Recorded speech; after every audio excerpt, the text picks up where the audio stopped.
En réunion préparatoire, en prélude de l'édition 5 du Kodjo Rouge, dit Kodjo du Tonnerre, les femmes patriotes de France, avec à leur tête Leontine Topo, a reçu Evet News TV à l'issue de cette réunion.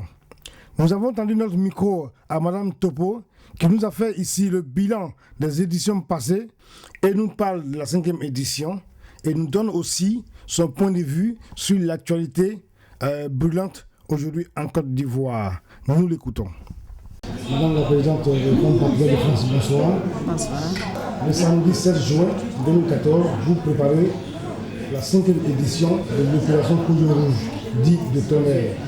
Quel bilan vous faites des précédentes éditions? Oui, on prépare le samedi 7 juin l'opération Kodjo Rouge internationale du Tonnerre contre le régime Ouattara en Côte d'Ivoire. Parce que trop c'est trop, le bilan que nous avons, que je vais vous présenter ici, c'est un bilan, nous avons fait déjà Kodjo Rouge 1, 2, 3 jusqu'à 4. Mais jusque-là, nous voyons que la situation de la Côte d'Ivoire ne s'améliore pas. Pourquoi? Ouattara, il continue toujours, au lieu de gouverner la Côte d'Ivoire, qu'on lui a imposé de force, il ne fait que ramasser les Ivoiriens et les jeter en prison, maltraiter les Ivoiriens qui ne travaillent plus, qui ne mangent pas, qui vivent mal, les femmes qui sont violées, toujours, les femmes qui vivent dans la peur. Et Ouattara, chaque 2 jours, il est dans le vol, il voyage, on ne sait pas où. Et la Côte d'Ivoire est devenue comme pas la Côte d'Ivoire d'avant. Un pays sale, malheureux et pauvre. Voilà pourquoi nous avons décidé aujourd'hui. Au lieu que les Ivoiriens meurent nuit et jour et aller tuer, la Côte d'Ivoire est devenue aujourd'hui comme une forêt où il fait la chasse au gibier, où il va chercher les Ivoiriens de porte à porte et aller les tuer. Aujourd'hui, nous les femmes, nous avons décidé d'aller contre ce régime. Pourquoi? Faire le Kodjo Rouge du Tonnerre. Je sais, celui qui connaît le mot tonnerre, c'est de quoi il s'agit. Pour dégager ce monsieur de la Côte d'Ivoire. Parce que nous ne voulons plus de lui à la tête de la Côte d'Ivoire. Le bilan, oui, le bilan, ça nous a apporté beaucoup de choses parce que le premier Kodjo Rouge que nous avons eu, c'était pour maudire la communauté internationale, dite internationale, et la France, tous les alliés, les associés de la Côte d'Ivoire qui ont été bombardés, mettre la bombe en Côte d'Ivoire et tuer les Ivoiriens.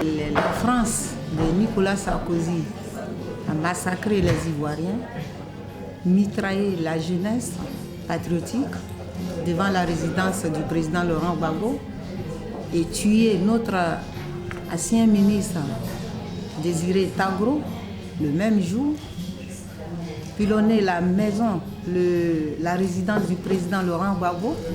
Dieu merci, il n'est pas mort, il s'est en sorti avec sa femme, sa famille, les maltraités, aller les mettre jetés en prison avec ses petits-enfants, la maman, la grand-mère, une femme de 80 ans et sa femme, jusqu'à aujourd'hui, ils sont en exil.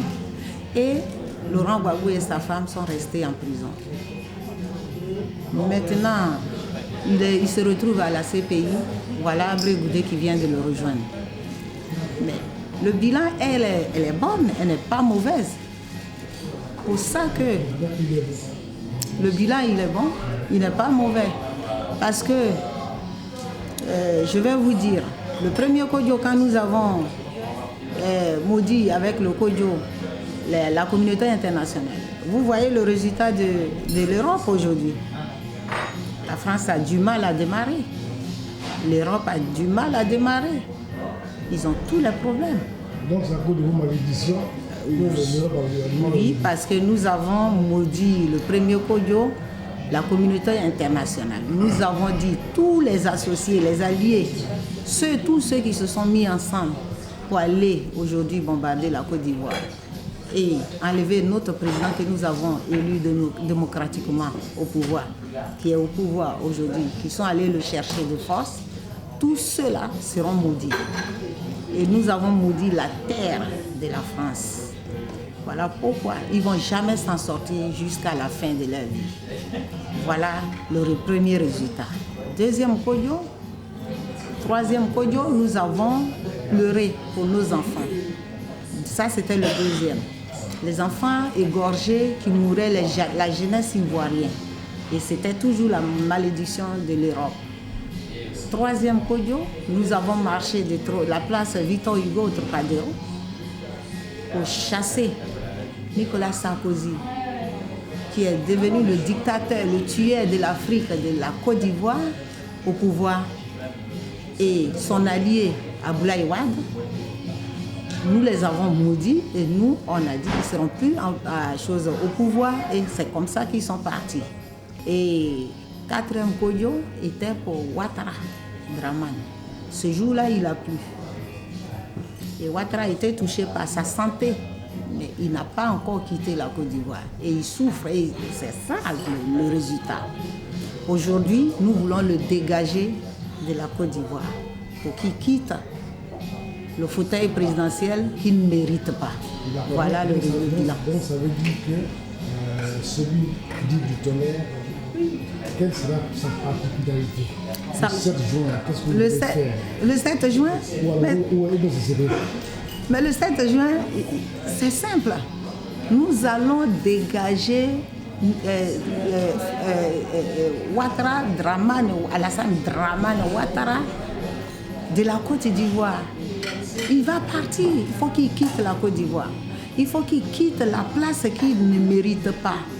Il n'arrive pas à assumer.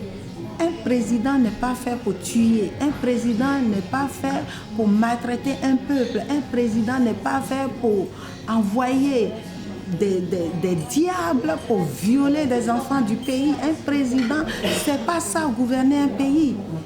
Viol, tuerie, maltraitance, les prisons, les prisonniers. Vous voyez dans quel état ils sont.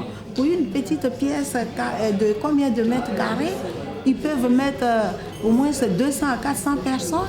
Ils se sont couchés l'un sur l'autre. D'autres tombent malades. D'autres meurent là. Et ils s'en vont. Et on va les enterrer. Personne n'est pas d'eux. Et vous voulez que cet homme soit au pays, encore au pouvoir? Non. Il ne peut plus être au pouvoir. Nous ne voulons plus de lui. Et donc, ce Kodjo rouge du tonnerre, c'est pour dégager ce monsieur de notre pays. Pour que notre président revienne. Il y a une dame du nom de Mandiara Ouattara qui s'est immolée devant la présidence de la République du Côte d'Ivoire et qui est morte de cette blessure. Voilà. Quelle lecture vous faites de cet acte? Vous en tant que femme. Mais c'est grave. C'est très grave cette histoire. Cette histoire qui n'est même pas sortie de la presse française. Parce que c'est la presse.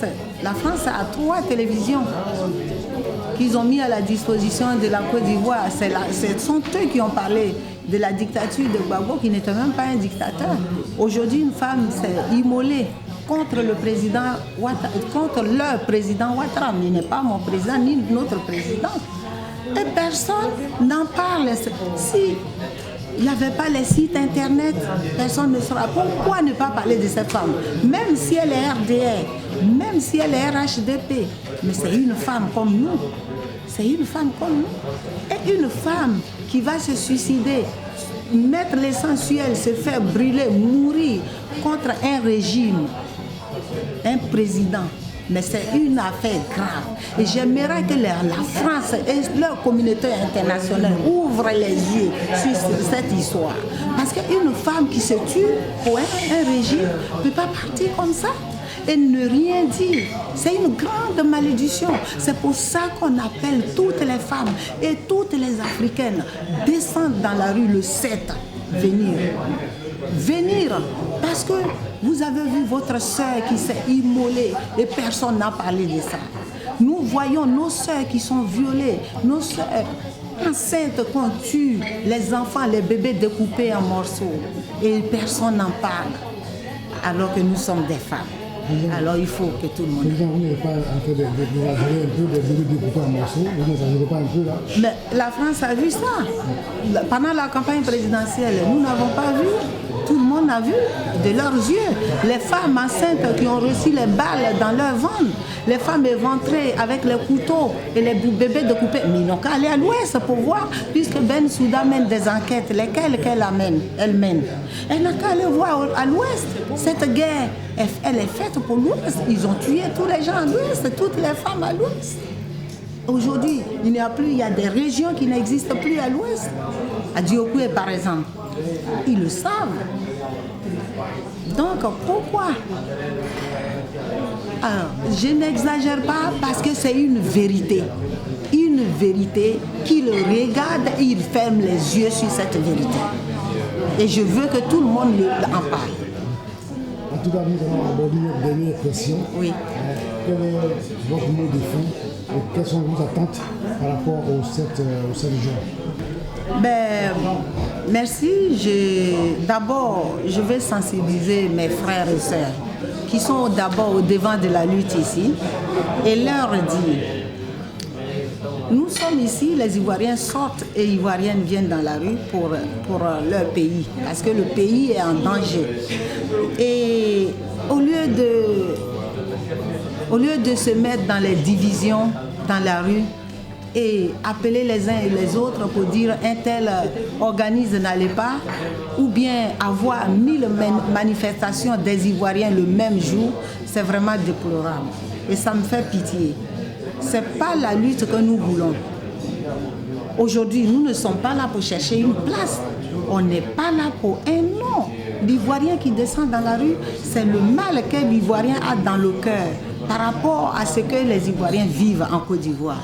Mais ils n'ont pas se donner les noms, dire oui, je suis leader, moi on va m'appeler, on va me donner telle place. On n'en est pas là, ce n'est pas le moment. On doit lutter pour libérer notre pays d'abord. Nous allons lutter pour libérer notre pays d'abord. Et je leur dis, ces divisions-là, et ces guerres, ces querelles, ces haines, il faut qu'on les laisse. Parce que nous voyons, nos frères souffrent beaucoup. Les prisonniers, il y a les non-militaires qui défendaient la Côte d'Ivoire, ils souffrent. Aujourd'hui, la garde rapprochée souffre en prison. Aujourd'hui, c'est tous les Ivoiriens qui souffrent. Il y en a, nous ici, on travaille, on mange, on vient, on va au travail, on mange, on joue, on s'amuse. Mais en Côte d'Ivoire, il y a des gens qui ne mangent pas pendant une semaine, il y en a qui ne mangent pas pendant des jours, et il y en a qui meurent de faim. Qu'on laisse ces querelles, qu'on laisse ces divisions et puis se mettre ensemble. Il devait y avoir un groupe d'hommes, un groupe de femmes. Et puis lutter ensemble pour notre pays et libérer la Côte d'Ivoire.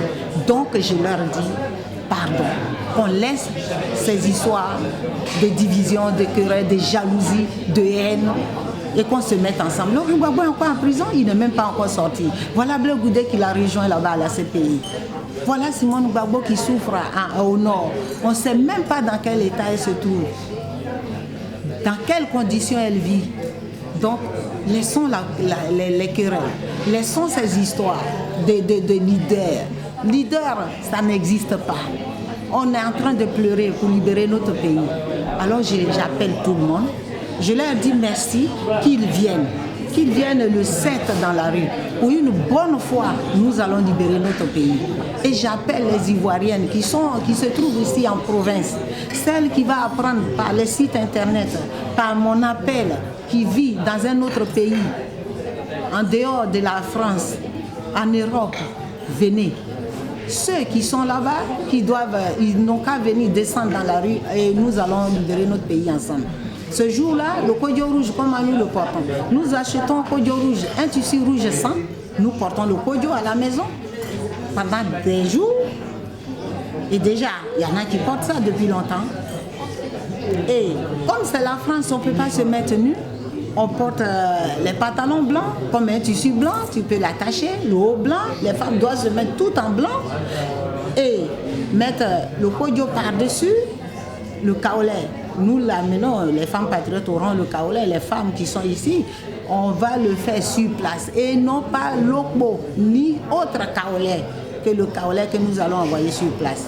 Les hommes qui viennent assister, nous entourer, et ils doivent venir, mais nous allons les protéger. C'est vrai que l'homme ne peut pas assister au Kodjo, mais comme on ne se met pas nu, ils peuvent venir. S'ils viennent, comme toujours, ils arrivent. Quand on leur dit de porter le haut blanc, qu'ils portent les t-shirts blancs. Et puis ils viennent. Nous allons leur mettre le bandeau rouge autour de la tête et le kaolais sur leur corps, comme où ils veulent la partie, rien que pour les protéger contre cette malédiction. Parce qu'il y en a qui utilisent leur sixième sens, même plus. On n'est pas une seule personne et puis on est dans la rue. Donc, c'est pour ça que j'ai fait appel à tout le monde. Une grande marche de femmes qui part de la place Victor Hugo. Le rassemblement, c'est à 13h. Et nous allons quitter à Victor Hugo à partir de 15h pour se diriger à la place Trocadéro. Et c'est là la cérémonie va se faire et terminer. Quand on dit on y va, on y va.